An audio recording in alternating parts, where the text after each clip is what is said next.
Hello, my name is NoodleHouse. You might be wondering, who am I? Probably not though. I have no idea what this intro is, I have no idea where it's going, but what I do know is that we're back on Our World Has Ended. 4 hours have passed since we went back to the real world, but we were still in the office. Even though we found out that the assassination was fake, the fear of death had yet to go away. We were so drained that we didn't feel like anything productive, nor did we feel like leaving the office. Don't know what that little pause is about. As time passes by without us saying a word, Owari-san suddenly stands up. Tanishka, better leave. We're going to see Yuri. To see Papa? Tatiana, who is sitting on the sofa and grasping her knees, looks up. You know what we went through? A moment with him should help you relax. Tatiana was scared ever since we came back to the real world. A moment with her father would probably make some of the fear go away. And I have some questions for him too. Okay.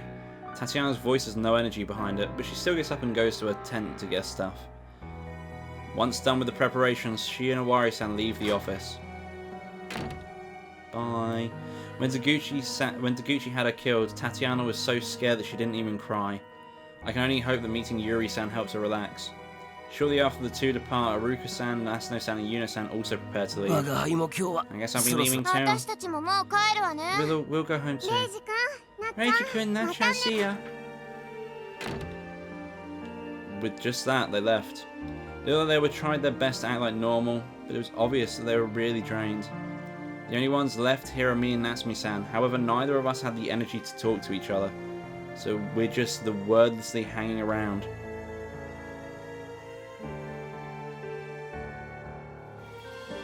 And then we boned. We got that sexual tension away by doing the bonking. The old horizontal bop. Before I knew it, it was past 9 o'clock. Maybe I should go home too. Though I was only out cold for about an hour in real life, the mental strain was abnormally huge. I once again realised how major of an incident we got ourselves into. What I really need right now is a shower and a good night's sleep. That's bound to help. Natsumi-san, I'll be going now. I slowly get up and walk to the lounge exit. Passing by the chair Natsumi-san sitting in. However, something pulls me back. I turn around and see that Natsumi-san's holding the edge of my shirt. I overcome with surprise and just stare at her. I hear her sigh. She clearly wants to say something. She looks up at me and briefly moves her mouth, looking for the right words, but before actually speaking up. Are you really going home? Yeah. I give an honest answer, and it makes her visibly shaken. You know what happened? What if someone attacks the base? Am I really supposed to protect it by myself? I don't think it'd be of much use, but I'm sure you can at least serve as a human shield, so... Her words trail off to the point where I can't hear and she looks down. Despite that, she's holding onto my shirt. Her hand is shaking slightly. I'll stay with you. We just experienced something really scary. I guess even Natsumi-san can't help feeling uneasy. It's fine. I'll stay with you, so don't worry. Though I said that because I want to calm her, I'm sure she'll probably just reject my words as something a light novel protagonist would say. Really? Yes, well, I'm just me, so I doubt I'll be that reliable, but still. I see. What a relief. Some of her worry goes away. Natsumi-san smiles at me and lets go of my shirt. Huh? This isn't what I was expecting. What's wrong with her? Natsumi-san? Are you okay? Of course I am. Well, I actually wasn't okay until now, but now I am. Got a problem with that? What about you, though? You better be prepared. If someone attacks the base, give your life to protect me. Don't you dare die on me. Okay, I'll do my best, but make sure to stay alive. It's like she regained a bit of her usual self. What a relief. Alright, I'm about to go back to my room. I see, then I'll stay here. Huh? What kind of nonsense is that? You're coming with me. She turns sulky. Huh? I raise my voice. How can I not? Are you sure I can go to your room? She's invited me to her sanctuary? Has hell frozen over? Wait, don't people die when they cross the Natsumi absolute defense line? I'm the one telling you. I don't see the point of asking me that. Listen, I'm just letting you in because it's an emergency. If we're attacked, you can't protect me if you're not nearby, right? This is like a wartime exception. Well, you're not wrong. If you understand, then just come with me. Natsumi-san leaves the lounge.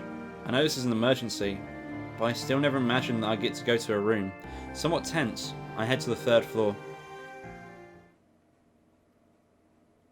It's like a fucking boudoir in here. I mean, I don't know what I expected from her room, but this is pretty much it. Pardon the intrusion. I hesitantly enter Natsumi-san's room. It's a place with a cozy atmosphere. There's an antique dresser, closet, etc. And all of them are set up in the best of ways. There's a framed picture on the wall and there's even a deer ornament. Oh yeah, there it is. There's a deer ornament. And in the middle of it all, there's a relatively large, fancy bed. I feel like I went back in time to Victorian England. Natsumi-san designed the place so well, I almost forgot this is a part of the office. Don't stare at it too much. She looks kind of uncomfortable. Sorry. Come on, don't just stand there. Sit down wherever. As urged, I sit on the rug below, and Natsumi-san sits a short distance away from me. Sitting down didn't help me calm down at all. The idea that I'm actually in Natsumi-san's room is just that powerful. Natsumi-san seems restless and uneasy too. It's not the mood for idle chatter, so I just don't know what to say. The uncomfortable silence goes on for a while, but then Natsumi-san suddenly stands up. I'm gonna go take a shower. Not even looking me in the eye, she goes to leave the room, and I'll go to the dev room. Being in this room without the owner would just make me feel uncomfortable, and obviously can't join her there. As I stand up, Natsumi-san glares at me. No. What if I get attacked in the shower? You should wait outside the shower. And so Natsumi-san leaves the room. I look at her back, dumbfounded. I mean, this would be the first time one of the girls takes a shower while any of the guys is in the nap room. Should I really go there? But, well, she's the one who told me to. Completely at a loss, I leave the room. Oh, hell yeah! We gon' see a shower! I mean, right outside the room, there's the nap room's bunk bed. I don't know why my brain could not comprehend what those words meant. And the shower is a bit deeper in. Not even looking at me, Natsumi-san closes the curtain. She told me to wait outside the shower room, but how do I keep myself from getting bored? As I'm not sure what to do, I hear her talk. I'll kill you if you peek, but I'll also kill you if you go away, so just sit there and wait. Okay. As a show of my non-intention to peek, I sit on the floor with my back towards the curtain. Omari-san would probably use this opportunity to sneak a peek and take a photo. I don't have the guts for that. As I just space out due to the boredom, I start hearing the rustling of cloth from behind the curtain. Then I hear the sound of clothes falling to the floor, and whether I like it or not, I became aware of the fact that she's getting more and more naked. No, I can't think about that. I shake my head and dispel the bad thoughts. Hey, you there? Yes, I am. A sullen voice almost makes me jump. I can't tell if you're there or not if you don't say anything. But you tell me just to sit there and wait. I don't want to hear your excuses. Wait, you actually Reiji Gozen? That's one absurd question. I am. Who else could I be? I don't see your face. For all I know, you could have been replaced by a fake. It's like just chatting with her isn't enough to dispel her unease. Don't worry, I'm me, the one and only, the assisting director whose only talent is being unremarkable. That makes it even harder to believe. Tell me my birthday. That's just absurd, she never told me that. Sorry, I don't know, you're Natsumi-san, so I guess it's Na for Nana, Su for Tu, and Mi for Mitsu. Make it 723, which will be July 23rd. What a boring answer. I guess it really is you. And now to feel about the fact that she realised the real deal because of my boring answer. Still, that was enough to calm her down a bit. She's relaxed enough to actually start showering. Oh, I need to fucking pee. Natsumi-san then talks again. Her voice mixes with the sound of water. Hey, you're not gone, are you? I'm still here, damn it. Really? Then tell me what brand of G-Pen I use. Brand? I don't look at such details. And hey, you always use a tablet, right? I don't think I've ever seen you use a G-Pen. Then what are my 3 sizes? I don't know or care about that. I mean, clearly you protest too much and do. You never talk about yourself to begin with. How am I supposed to know something that obscure? You don't care? You don't care about my 3 sizes? No, that's amusing. Then why not tell them to me right now? I'll make sure to remember. From the top it's 80. Hey, I'm not going to tell them to you, you perv. And she's mad at me. Shouldn't have asked me that to begin with then. Then what's my nickname when I was a child? When I didn't actually have one. Then how about this? Why are teddy bears never hungry? That's just a riddle now. I'll answer anyway though. It's because they're always stuffed. Well, feeling calm yet? What's that supposed to be? The answer is because teddy bears aren't living creatures and you don't need to eat. Who are you? Oh, this is getting annoying. Should I just join you? Will that calm me down? Oh my god. Here it is. That's obviously an offhand comment, but the answer she gives me is completely unexpected. That's not a bad idea. Don't consider it, damn it. Natsumi-san is so weird today. She totally wants to bone him. Her usual response to that would be, showering with you? I'd rather die or something. Anyway, after she's done, it's my turn. I thought I'd finally get a moment of peace, but instead we had a similar conversation and I ended up being even more exhausted. I'm really disappointed that he didn't, do you know what I mean? Like, I was expecting fan service, honestly. Because it was building and building to it. After shower time, we both go back to her room. And I want to awkwardly sit in silence with her again, so I decided to talk instead. Genius. Natsumi-san, can you show me your drawings? My drawings? Your sketches, scribbles, stuff like that. I'd like to see them. The only Judgment 7 games I ever worked on were the 6th Skeleton Gate? Sound that really weird. And the currently suspended World End Heaven. That's why I'm interested in what kind of illustration she drew for the other games. Alright, give me a moment. Natsumi-san takes out a bunch of sketchbooks from the shelves. Most of these are things I drew. Oh my god, head, come on, words are easy to read and say, unless you're dumb, like me. Most of these things I drew during planning based on the worries or Ruka's requests. I turn the pages on one of the sketchbooks she gives me. There's pencil drawings, there's nothing special about each separate line, but when you look at the whole picture you can tell a lot of skill went into it. They all bloom beautifully. But not all that blooms is good. I feel as thorny as rose sometimes, but I guess that's to be expected from her. They feel, even though I feel. Why say I go to another page and see a quite familiar image. This is Velovelos Version 1. Natsumi-san seems pretty unhappy about this one. The feel about this one is actually not all that like Velovelos to be fighting the new world. Honestly, this one doesn't feel all that gross. This is the Velovelos I drew based on the Warrior's original prompt. The next page shows you Velovelos version 2. I turn the page to see a Velovelos with tentacles longer than the other one.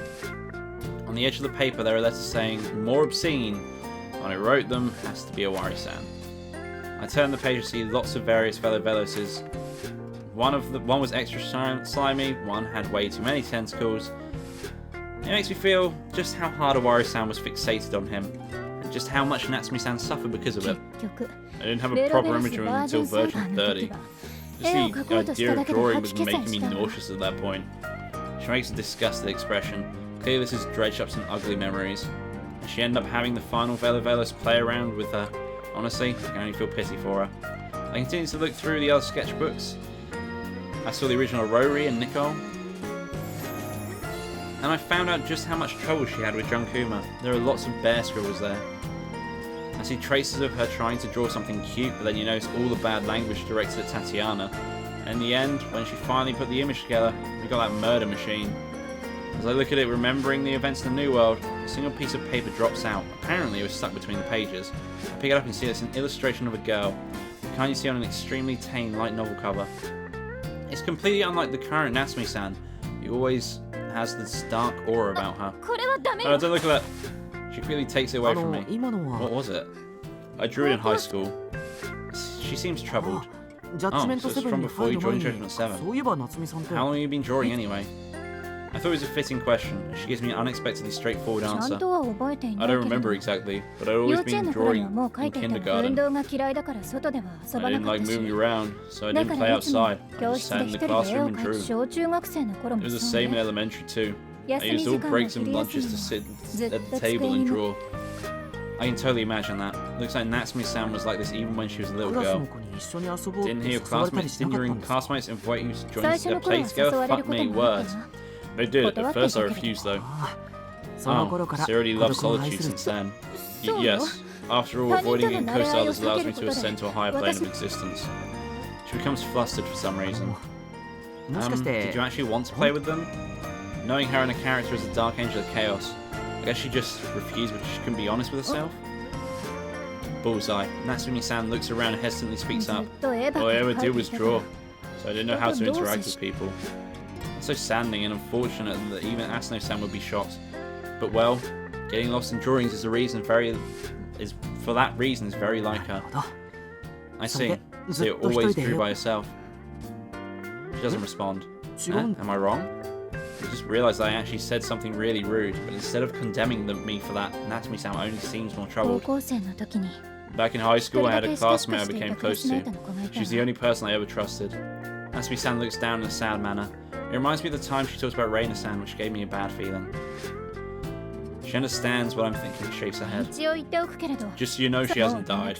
I deleted her contact details. I have no intention to meet her again, so I have no idea what she's doing. Well, that's a relief. She's not dead. Natsumi-san just doesn't want to meet her.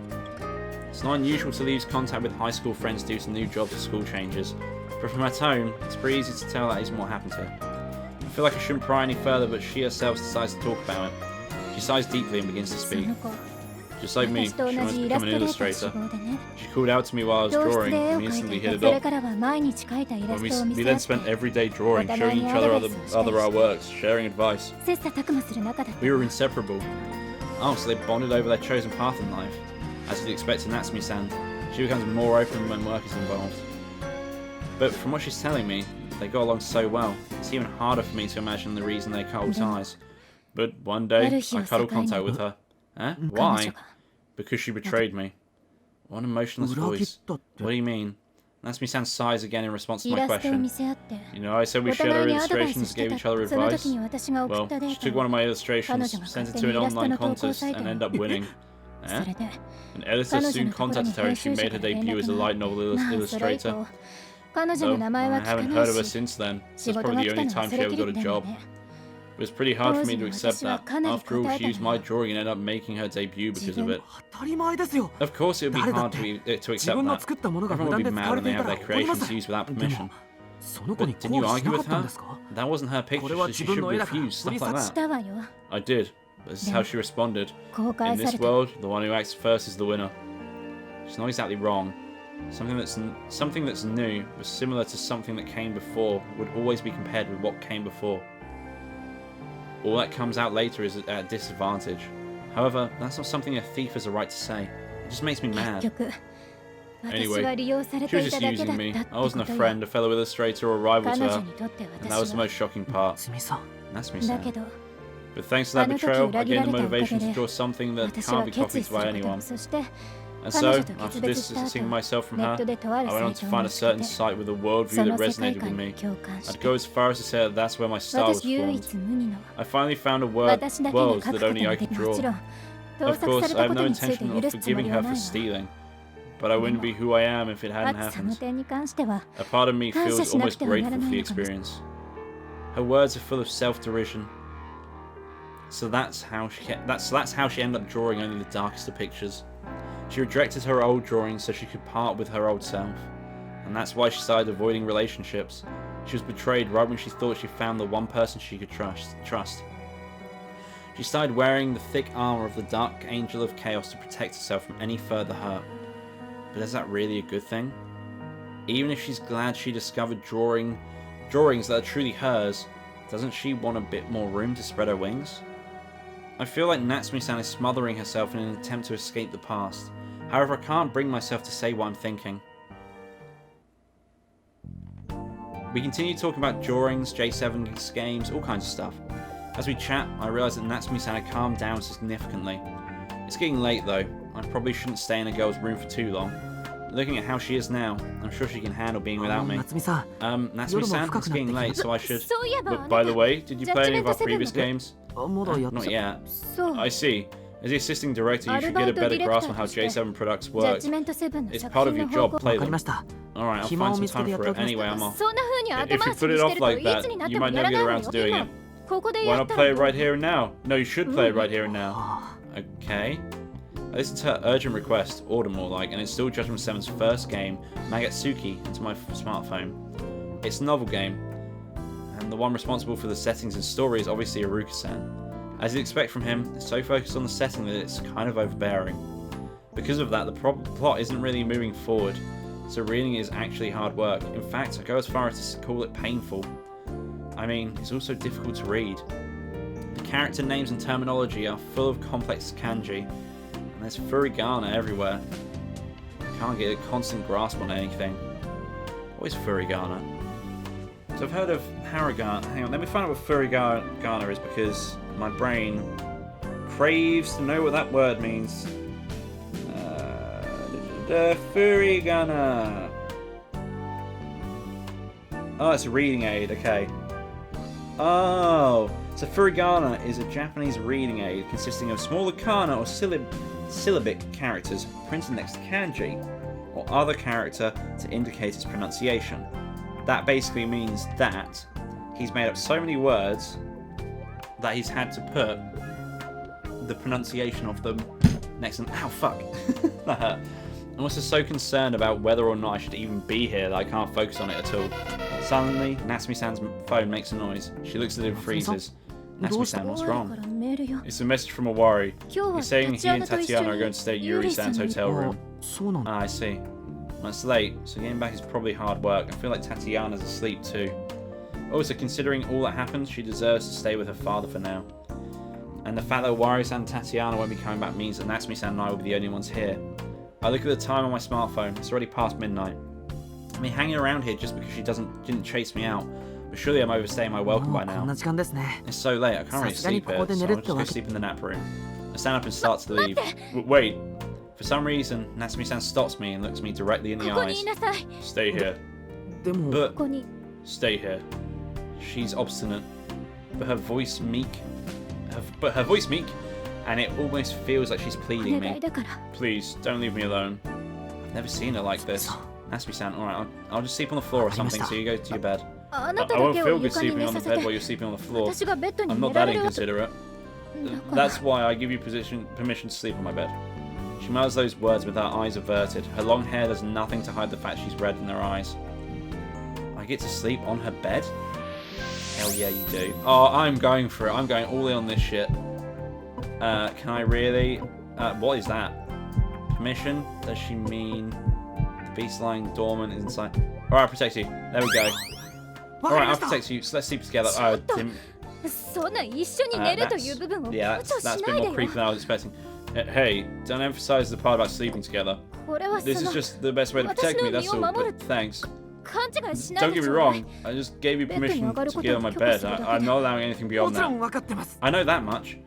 All this is happening because she's having a moment of weakness. I can't take advantage of her. I didn't mean to, okay? The problem with the selection of Soul System is you can't see the entire option before you pick it. And by the time you've read it, it's gone. If you do, then let's just sleep. For some reason, she hurriedly turns off the lights and gets on the bed. She's still left enough space for me, though. It's a pretty large bed, so our bodies won't be touching even if I join her. I steel myself and awkwardly lie down. And maybe I'm not going to end the episode here. She looks cute like that. Making sure to make as much space between us as possible, I position myself at the very edge. Though large, it's still a single bed. We touch each other even if we just extend our hands a bit. Natsumi-san looks different without her glasses. That's exactly what the difference is. Fuck, I didn't even realise. Her usual sharpness is gone, making her look somewhat childish. And her cheeks are so red that I can even see it even in this darkness. As I become more aware of her presence, my heartbeat quickens. You're not allowed to come any closer. I know that, but why are you looking at me? I always look at this side when I sleep. Got a problem with that? I look at the ceiling and do the best to calm my heart. Honestly, I doubt I can sleep like this. After a while of silence, I finally get a grip, and Natsumi-san starts mumbling something. I'm scared. Natsumi-san. I'm so scared. This Ichirei Akashic Lab 13 the JK incident. There's so many things I should be thinking about, but right now I'm just scared. Back then, when I was watching Deguchi kill everyone, what do you think I was thinking after seeing Iruka, Owari, Asano, Yuno, and Tatiana die? I was actually begging the powers that be to somehow make it so that at least I could come out alive. I begged to be the only one who survived. That was all that was on my mind. Even as I watched everyone die, I could only think about saving myself. I didn't feel any rage, sadness, or despair. I just wanted to be saved. Right now too, I'm just relieved that I'm alive. I'm just glad I didn't die. I'm more grateful that I lived. I'm more grateful I lived than I am grateful that the others lived. I'm such an ugly person. Though it's dark, I can see her shaking. She's more scared of herself than she is of anything else. No matter how much she talks about how dear her friends are, she only really treasures herself. Her own egoism scares her. As I feel like she's about to melt into the darkness, I speak without any hesitation. What's so bad about being ugly? Yeah? You're only human. What's so bad about putting yourself first and foremost? What's so wrong about being alive? If not wanting to die is ugly, then it's fine to be ugly. Please stay as ugly as you are right now. That's I don't think that's the best phrase that you could have used, but that's fine. Natsumi-san looks at me in surprise, and then she rings out another set of words. I'm afraid of death. I'm afraid of getting killed. I'm afraid of being left alone. It's easy to tell those words came right from the heart. I'm afraid too, but we're not alone right now. I gently touch a shaking hand, and then I put my It feels strangely cold considering it's summer. Yeah, girls get cold hands a lot, it's weird. Natsumi-san gasps, her fingers are shaking. You touched me. Sorry. Seeing her as she was made me want to extend my hand to her, even though she said she didn't allow me to get that close. I hastily try to let go, but she actually grasps my hand back. I'll allow it. I'm not scared when we're like this. She softens her expression. I'm surprised, but if it helps dispel her fear, then I'll hold her hand as long as she wants me to. You don't say anything more, but it's actually not awkward. In fact, the silence is pleasant. As I hold her hand, I feel her slowly become warmer. Her eyes are closed, she's sleeping peacefully. Seeing her like this both calms me down and fills my heart with a pleasant warmth. I stare at her restful sleeping face and keep holding her hand. What's the odds that Owari isn't actually staying there? He's going to like... Oh no, he's not. Okay, that's fine. That's fine. I am actually going to end the episode here though. If you like this video, don't forget to leave a like in the section below. And if you'd like to see more, listen, do subscribe to the channel, as I upload every day. Thank you for watching, and I will see you next time. Bye bye.